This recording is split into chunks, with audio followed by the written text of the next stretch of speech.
നമ്മുടെ നാടിനെ സംബന്ധിച്ചിടത്തോളം, നമ്മുടെ എന്നല്ല എല്ലാ നാടിൻ്റെ അവസ്ഥ എങ്ങനെയാണ്, നമുക്ക് കൂടുതൽ പരിചയം നമ്മുടെ നാടാണ് എന്ന നിലക്കാണ് പറയുന്നത്. നമ്മുടെ നാടിനെ സംബന്ധിച്ചിടത്തോളം തിരഞ്ഞെടുപ്പ് പ്രക്രിയയിൽ അണിചേരുക, പങ്കാളികളാകുക എന്ന് പറയുന്നത് അത് നമ്മുടെ അവകാശമാണെങ്കിലും പൂർണ്ണമായും സംതൃപ്തിയോടു കൂടിയാണോ ഇലക്ഷൻ പ്രക്രിയയിൽ അണിചേരുന്നത് എന്ന കാര്യത്തിൽ സംശയമുണ്ട്. എന്തുകൊണ്ടാണെന്ന് വെച്ചാൽ ഇലക്ഷനോടോ തെരഞ്ഞെടുപ്പിനോടോ ഭരണ സംവിധാനത്തോടോ ഉള്ള വിയോജിപ്പോ എതിർപ്പൊന്നുമല്ല, മറിച്ച് നമുക്ക് പൂർണ്ണമായും യോജിക്കാവുന്ന തരത്തിലുള്ള, നമുക്ക് നമ്മുടെ നിലപാടുകളോട് പൂർണ്ണമായും യോജിക്കുന്ന തരത്തിലുള്ള ഒരു രാഷ്ട്രീയ പാർട്ടിയും ഇന്ന് കേരളത്തിലില്ല. ചില കാര്യങ്ങളിൽ ചിലരോട് അനുകൂല സമീപനം കാണിക്കാം എന്നേ ഉള്ളൂ. എല്ലാവർക്കും, ഓരോ രാഷ്ട്രീയ പാർട്ടിക്കും അവരുടേതായ നയ നിലപാടുകളുണ്ട്. നമുക്ക് മറ്റൊന്നുണ്ട്, രണ്ടും തമ്മിൽ കൂടിച്ചേരണമെന്നില്ല. പിന്നെ ഇലക്ഷന് പോകുമ്പോൾ, വോട്ട് ചെയ്യാൻ പോകുമ്പോൾ സംഭവിക്കുന്നത് എന്താണെന്ന് വെച്ചാൽ, സാധാരണക്കാരെ സംബന്ധിച്ചിടത്തോളം, പാർട്ടി അണികളെക്കുറിച്ചോ പാർട്ടി അടിമകളെക്കുറിച്ചോ അല്ല പറയുന്നത്, സാധാരണക്കാരെ സംബന്ധിച്ചിടത്തോളമാണ്, നിഷ്പക്ഷമായി ചിന്തിക്കുന്ന ആളുകളെക്കുറിച്ചാണ് ഈ പറയുന്നത്.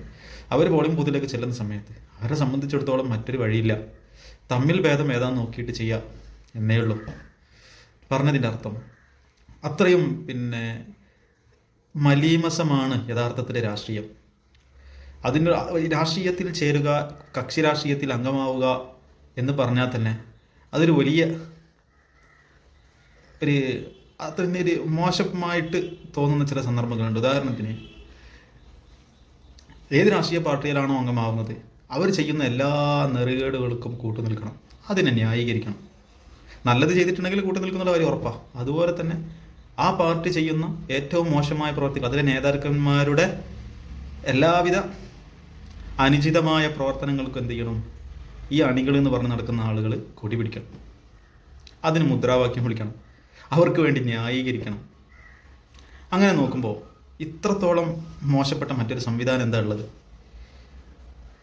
അപ്പോൾ 100% സൽപ്രവൃത്തി മാത്രം ചെയ്യുന്ന രാഷ്ട്രീയ പാർട്ടി ഉണ്ടോയെന്ന് വെച്ചാൽ അത് ലോകത്തെവിടെയും ഉണ്ടാകാൻ സാധ്യതയില്ല. പക്ഷേ നമുക്ക് നമ്മുടെ കാര്യം പറയാമല്ലോ. അങ്ങനെ ഇല്ലെങ്കിൽ പോലും ഒരു മനുഷ്യനെ സംബന്ധിച്ചിടത്തോളം താൻ തിരഞ്ഞെടുക്കപ്പെടണമെന്ന് താൻ ആഗ്രഹിക്കുന്ന ആളിന് വോട്ട് ചെയ്യുന്ന സമയത്ത് മനസ്സിന് പൂർണ്ണമായും ഒരു സംതൃപ്തി വേണമല്ലോ. അത് കിട്ടുന്നില്ല എന്നാണ് പറഞ്ഞതിൻ്റെ അർത്ഥം, താല്പര്യം. അപ്പോൾ ആ നിലക്ക് നോക്കുമ്പോൾ പിന്നെ മറ്റൊരു വിഷയത്തിലുള്ളത്, ഇത് ഈ തെരഞ്ഞെടുപ്പ് പ്രക്രിയയിൽ തന്നെ ഉള്ളത്, പലപ്പോഴും നമ്മുടെ നാട്ടിൽ നടക്കുന്ന വികസന പ്രവർത്തനങ്ങളെക്കുറിച്ച് നമുക്ക് ബോധ്യമില്ല സാധാരണക്കാരെ സംബന്ധിച്ചിടത്തോളം. കാരണം അവരുടെ വീടുകളിലോ വീടിൻ്റെ പരിസരങ്ങളിലോ മാധ്യമങ്ങളിൽ കൊണ്ടാടുകയോ ആഘോഷിക്കുകയോ ചെയ്ത വിഷയങ്ങളെ കുറിച്ച് മാത്രമേ അവർക്ക് ധാരണയുണ്ടാവുള്ളൂ, വളരെ അപൂർവമായിട്ട്. അതേസമയത്ത് ഒരു MLA ആ മണ്ഡലത്തിൽ എന്ത് ചെയ്തു, 5 വർഷം എന്ത് ചെയ്തു എന്ന് ചോദിച്ചാൽ നമുക്ക് വിരലിലെണ്ണാവുന്ന 3-4 എണ്ണ സാധാരണഗതിയിൽ പറയാൻ പറ്റും. അതിനർത്ഥം അവർ ചെയ്തിട്ടില്ല എന്നല്ല, അവർ നന്നായി പ്രവർത്തിച്ചിട്ടുണ്ടാകാം, പ്രവർത്തിക്കാത്തവരുണ്ടാകാം. പക്ഷേ അദ്ദേഹത്തോട് തൊട്ടടുത്ത ആ പാർട്ടിയിലെ ഏറ്റവും അടുത്ത അംഗങ്ങൾക്ക് മാത്രമേ അതിനെക്കുറിച്ച് കൃത്യമായ ധാരണ ഉണ്ടാവുള്ളൂ. അതേസമയത്ത് മറ്റ് സാധാരണക്കാരെ സംബന്ധിച്ചിടത്തോളം ഇതൊക്കെ കുറച്ച് അകലെയാണ്. MLAയുടെ പദ്ധതികൾ, ഇതൊക്കെ കുറച്ച് അകൽച്ചയുള്ള കാര്യമാണ്. MLAയോടുള്ള അകൽച്ചയല്ല, സാധാരണക്കാരുടെ ഇടയിലേക്ക് ചിലപ്പോൾ ഒരുപാട് എല്ലാവരിലേക്കും എല്ലാ വികസനം എത്തിക്കൊള്ളുന്നില്ല. അതാണ് അതിൻ്റെ വാസ്തവം. അപ്പോൾ അത് മനസ്സിലാക്കുന്നിടത്തും കുറച്ച് പ്രയാസങ്ങളുണ്ടാകും. ഞാൻ പറഞ്ഞു വരുന്നത്, അപ്പോൾ ഈ കക്ഷികൾ ചെയ്യുന്ന ഈ തെരഞ്ഞെടുപ്പിൽ മത്സരിച്ച് ജയിച്ച് ചെയ്യുന്ന MLA ആയാലും വാർഡ് മെമ്പറാണെങ്കിലും പഞ്ചായത്ത് പ്രസിഡന്റ് ആണെങ്കിലും ജില്ലാ പഞ്ചായത്തിലെ അംഗങ്ങളാണെങ്കിലും MP മാരാണെങ്കിലും അത് സാധാരണ ജനങ്ങൾക്ക് അവർ ചെയ്ത മുഴുവൻ വികസന പ്രവർത്തനങ്ങളെയും കുറിച്ച് ഒരു ധാരണ ഉണ്ടാകുന്നില്ല. മാധ്യമങ്ങൾ കൊടുക്കുന്ന ഹൈപ്പും പാർട്ടി പൊതുസമക്ഷത്തിൽ കൊടുക്കുന്ന ഒരു ഇമേജും, ഇതാണ് ജനങ്ങളെ മനസ്സിലുണ്ടാകുന്നത്. സത്യം എന്ത് എന്നുള്ളതിനെക്കുറിച്ച് പലപ്പോഴും ജനങ്ങൾ അജ്ഞരാണ്. അത് ആ MLAയുടെ പോസിറ്റീവ് വശങ്ങളാകട്ടെ നെഗറ്റീവാകട്ടെ, വികസന പ്രവർത്തനങ്ങളാകട്ടെ വികസനങ്ങളിലെ മുരടിപ്പാകട്ടെ, ഈ രണ്ടും ജനങ്ങൾ അറിയുന്നില്ല എന്നുള്ളതാണ്. മുഴുവനായിട്ടും അറിയുന്നില്ല, ചിലതേ അറിയുന്നുള്ളൂ എന്ന്. അപ്പോൾ ആ നിലക്ക് തിരഞ്ഞെടുപ്പ് പ്രക്രിയയിൽ കുറച്ചും കൂടി സുതാര്യതയും, അതുപോലെ തന്നെ വോട്ട് ചെയ്യുന്ന ആളിന് താൻ വോട്ട് ചെയ്യുന്ന പാർട്ടി എങ്ങനെയുള്ള പാർട്ടിയാണെന്നും, അല്ലെങ്കിൽ ഇതുവരെ ഞങ്ങളിലെ ജനപ്രതിനിധിയായി പ്രവർത്തിച്ചിരുന്ന ആ അംഗം ഇനി മത്സരിക്കുന്നുണ്ടെങ്കിൽ ഇല്ലെങ്കിലും അയാൾ എന്ത് ചെയ്തു, ഇത്രയും കാലം ഈ മണ്ഡലത്തിൽ കഴിഞ്ഞ 5 വർഷം എന്ത് ചെയ്തു എന്നതിനെക്കുറിച്ചുള്ള ഒരു വ്യക്തമായ ഒരു രൂപരേഖ സാധാരണക്കാർക്കൊക്കെ കിട്ടണം. അതെങ്ങനെയാണെന്ന് ഞാൻ എൻ്റെ മനസ്സിലുള്ള ആഗ്രഹം പറയുകയാണ്. എങ്ങനെയാണെന്ന് വെച്ചാൽ, അത് ചിലപ്പോൾ ഇതുവരെ മത്സരിച്ച ആളെന്നാണെന്നില്ല ചിലപ്പോൾ മത്സരിക്കുക. എന്നാൽ നമുക്കറിയാമല്ലോ അയാൾ എന്ത് ചെയ്തു, ആ പാർട്ടിയാണല്ലോ അയാളെ കൊണ്ട് ചെയ്യിക്കുന്നതും, അല്ലെങ്കിൽ അയാൾ ചെയ്യുമ്പോൾ അതിന് പിന്തുണ കൊടുക്കുന്നതും, ചിലപ്പോൾ അത് ചെയ്യേണ്ടെന്ന് പറയുന്നതൊക്കെ ചിലപ്പോൾ അയാൾ പിന്നിലുള്ള ആ പാർട്ടി ആയിരിക്കും. അയാൾ അംഗമായ ആ പാർട്ടി ആയിരിക്കും. അപ്പോൾ ആ പാർട്ടി എന്ത് ചെയ്തു എന്നുള്ള അറിയാലോ. ആ സ്ഥാനാർത്ഥി പിന്നെ മത്സരിച്ചിട്ടില്ലെങ്കിലും മറ്റൊരാൾ മത്സരിക്കുമ്പോൾ ആ പാർട്ടിയാണല്ലോ പ്രതിനിധീകരിക്കുന്നത്. അപ്പോൾ സാധാരണ തെരഞ്ഞെടുപ്പിൽ ഒരു പുതിയൊരു മാറ്റം കൊണ്ടുവരണം.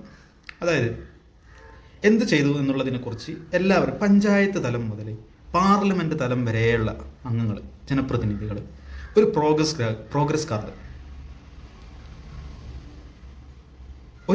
കാർഡ് അവതരിപ്പിക്കണം.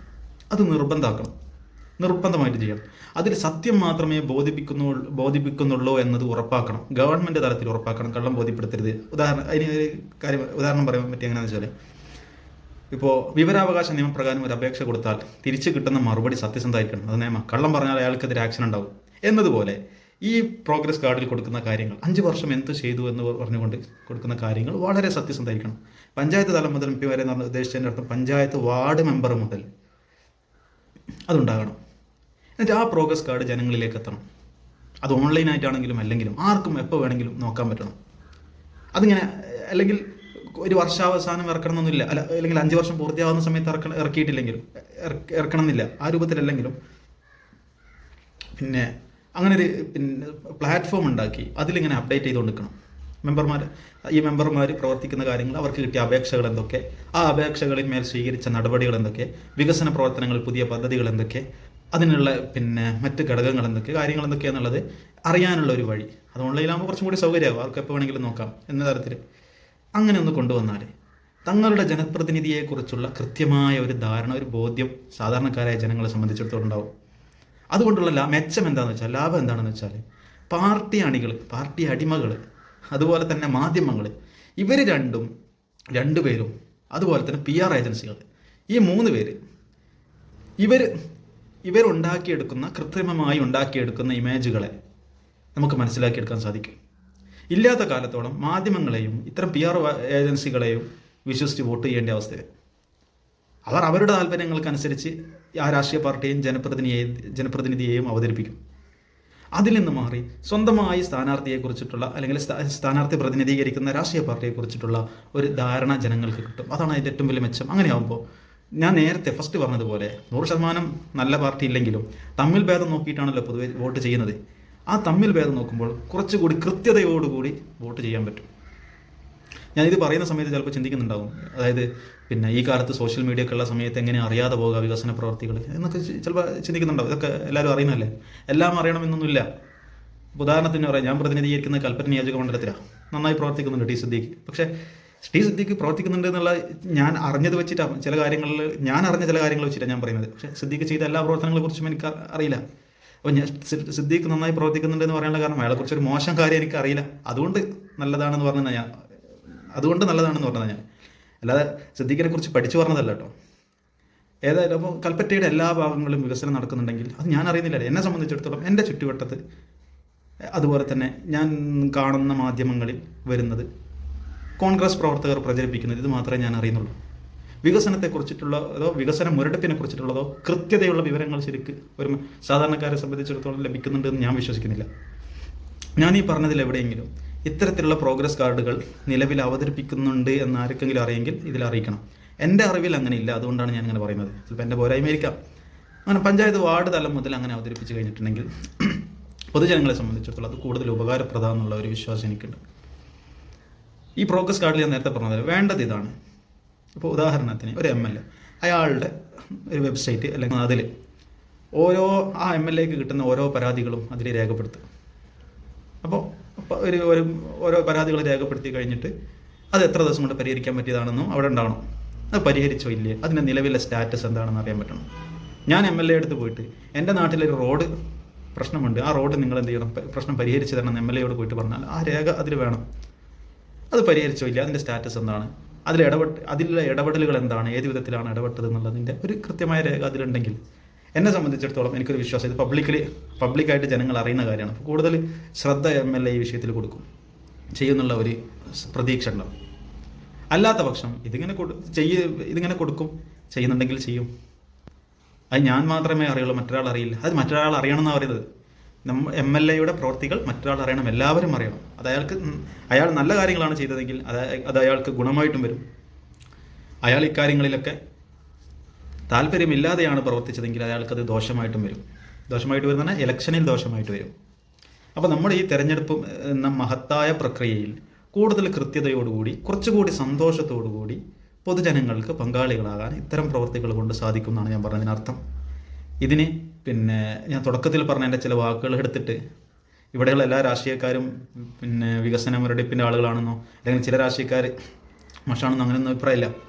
പക്ഷേ ജനങ്ങളെ സംബന്ധിച്ചിടത്തോളം വോട്ട് ചെയ്യുന്നിടത്ത് കുറച്ചുകൂടി സന്തോഷത്തോടുകൂടി കൃത്യതയോടുകൂടി ഏത് പാർട്ടിക്കാണോ വോട്ട് ചെയ്യുന്നത്, ഏത് സ്ഥാനാർത്ഥിക്കാണോ വോട്ട് ചെയ്യുന്നത്, അയാളെക്കുറിച്ചുള്ള ആ പാർട്ടിയെക്കുറിച്ചിട്ടുള്ള കൃത്യതയുള്ള വിവരത്തിൻ്റെ അടിസ്ഥാനത്തിൽ വോട്ട് ചെയ്യുക. അതോടുകൂടി നമുക്കൊരു സംതൃപ്തിയായി, ഇന്നൊക്കെ വോട്ട് ചെയ്തത് അവരിന്നതൊക്കെ ചെയ്തിട്ടുണ്ട്. അതിലുള്ള മറ്റൊരു ഉപകാരം, അവർക്ക് കള്ളം പറയാൻ സാധിക്കില്ല. സ്ഥാനാർത്ഥികൾക്കും രാഷ്ട്രീയ പാർട്ടികൾക്കും കള്ളം പറയാൻ സാധിക്കില്ല. കാരണം കളവിന്മേലാണ് ഏകദേശ രാഷ്ട്രീയ പാർട്ടികൾ നിന്ന് പോകുന്നത് തന്നെ. ഏതെങ്കിലും ഒരു വിഷയത്തിൽ കളവ് പറയണം അവർക്ക്. അത് നമ്മൾ കാണുന്നതാണല്ലോ, എന്ന് പറഞ്ഞതല്ല നാളെ പറയാം. ഒരു കാര്യം പറഞ്ഞു കഴിഞ്ഞാൽ അത് മാറ്റി പറയാനും അതിനെ വളച്ചൊടിക്കാനും ഇവരെ കഴിഞ്ഞിട്ടേ ബാക്കി എല്ലാവരും ഉള്ളൂ. ഒരു കാര്യം ഒരു പ്രസ്താവന ഇറക്കുക, അത് വിവാദമായിട്ടുണ്ടെങ്കിൽ അത് മാധ്യമങ്ങൾ വളച്ചൊടിച്ചെന്ന് പറയും, ശ്രോതാക്കൾ വളച്ചൊടിച്ച് എന്ന രൂപത്തിലൊക്കെ പറയാം. ഇവർ പറഞ്ഞത് എവിടെ ഉണ്ടാവില്ല. അപ്പോൾ ചെയ്യുന്ന കാര്യങ്ങൾ ഒരു കൃത്യത ഉണ്ടാവണം. കള്ളങ്ങളിൽ മേൽ കെട്ടിപ്പടുക്കുന്ന വികസന പ്രവർത്തനങ്ങൾ വേണ്ട. വെള്ളത്തിൽ എഴുതിയ പോലുള്ള വികസന പ്രവർത്തനങ്ങൾ ഉണ്ടാവും. ആ സമയങ്ങളിൽ വന്നിട്ട് ഒരു പ്രഖ്യാപനം നടത്തി ഒറ്റ പോകാം, പിന്നെ ഉണ്ടാവില്ല, അഡ്രസ്സ് ഉണ്ടാവില്ല, എന്തായെന്ന് വെച്ചാൽ ഒരു അറിവ് ഉണ്ടാവില്ല. ആ കാര്യങ്ങളിലൊക്കെ കുറച്ചൊക്കെ പരിഹാരം ഉണ്ടാവുമെന്ന് എനിക്ക് തോന്നുന്നുണ്ട്. അനുകൂലിക്കുന്നവർ നിങ്ങൾക്കിത് ഞാൻ പറഞ്ഞത് കേട്ടിട്ട് ശരിയാണെന്ന് ആർക്കെങ്കിലും തോന്നുന്നുണ്ടെങ്കിൽ അവർക്ക് അറിയിക്കാം, അല്ലാത്തവർക്ക് തള്ളിക്കളയാം. എൻ്റെ അറിവിൽ ഇങ്ങനെ ഒരു പ്രോഗ്രസ് കാർഡ് നിലവിലില്ല. ഇങ്ങനെ കൃത്യമായി അപ്ഡേറ്റ് ചെയ്യുന്ന തരത്തിൽ ആർക്കും MLAയുടെ അല്ലെങ്കിൽ ജനപ്രതിനിധിയുടെ പ്രവർത്തന മികവും പ്രവർത്തനക്കുറവൊക്കെ തിരിയുന്ന രൂപത്തിലുള്ള ഒരു സംവിധാനം നിലവിലില്ല. അതുണ്ടാക്കണം എന്നാണ് ഞാൻ പറഞ്ഞു വന്നത്.